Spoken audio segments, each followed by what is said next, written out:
महाराष्ट्र माझा मराठी न्यूज प्रस्तुत करता Sunfriend Power Solar Solution Private limited.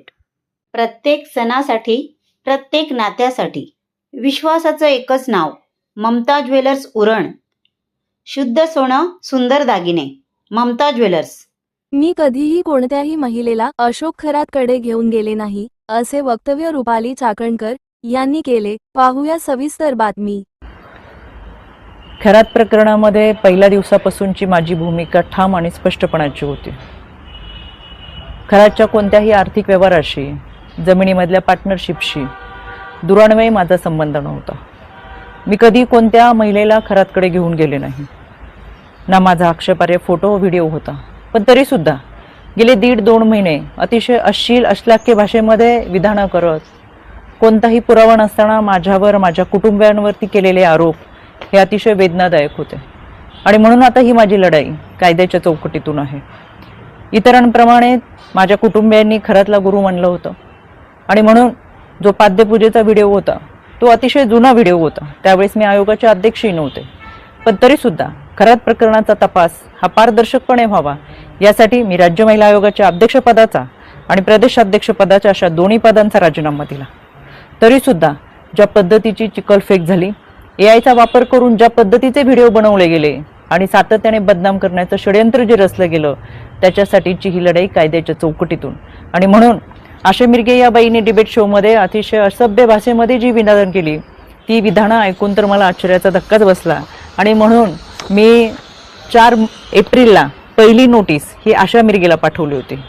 कायद्यापासून पळ काढताना स्वतःचा बचाव करण्यासाठी या बाईने ही नोटीस स्वीकारली नाही, म्हणून पोस्ट ऑफिसच्या माध्यमातून 2दा ही नोटीस परत घरी पाठवली। एकूण 3 वेळा नोटीस पाठवली गेली, पण ही नोटीस या बाईने स्वीकारली नाही। अनक्लेम म्हणून ही नोटीस परत आली आणि म्हणून मला माझगाव कोर्टातून फौजदारी फिर्याद दाखल करावी लागली।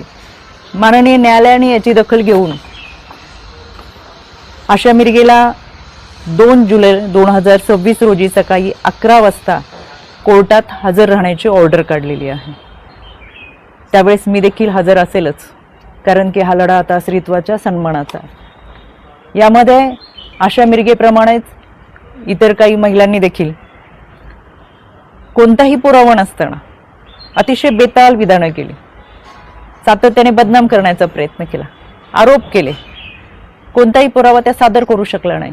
त्या सगळ्यांना 2 दिवसापूर्वी दिल्ली हायकोर्टातून नोटिसा पाठवलेल्या आहेत। दिल्ली हायकोर्टात सुद्धा मी उपस्थित राहणार आहे। हा लढा स्त्रीत्वाच्या सन्मानाचा, इथून पुढे कोणत्याही महिलेच्या चारित्र्यावरती शिंतोडे उडवले जाऊ नयेत यासाठी हा लढा आहे। आणि म्हणून खऱ्या अर्थानं हा महाराष्ट्र छत्रपती शिवरायांच्या विचारांचा महाराष्ट्र, जिजाऊ सावित्री अहिल्या रमाई भीमाईचा महाराष्ट्र। संपूर्ण वस्त्रात असलेल्या स्त्रीला विवस्त्र करण्याचा प्रयत्न या विकृत मनोवृत्तीच्या लोकांनी केला आणि म्हणून या विकृतीच्या विरोधातला माझा लढा आहे। ही लढाई मी निश्चितपणाने लढेल। पहिल्या दिवसापासून जे सांगत आले ते आजही सांगते। सत्य प्रखरतेने तुमच्या समोर आहे। कोणताही पुरावा नाही, कोणतेही दुष्कृत्य, गैरकृत्य कधीही केलेलं नाही। इतरांप्रमाणे आम्ही हे आध्यात्मिक गुरु खरातला मानलं होतं, याच्या पलीकडे आमची कोणतीही भूमिका नव्हती। आणि म्हणून हा लढा मी कायद्याच्या चौकटीतून लढते। 2 जुलै सकाळी 11 वाजता आशा मिरगे हाजीर हो, मी स्वतः माझगाव कोर्टात असेल।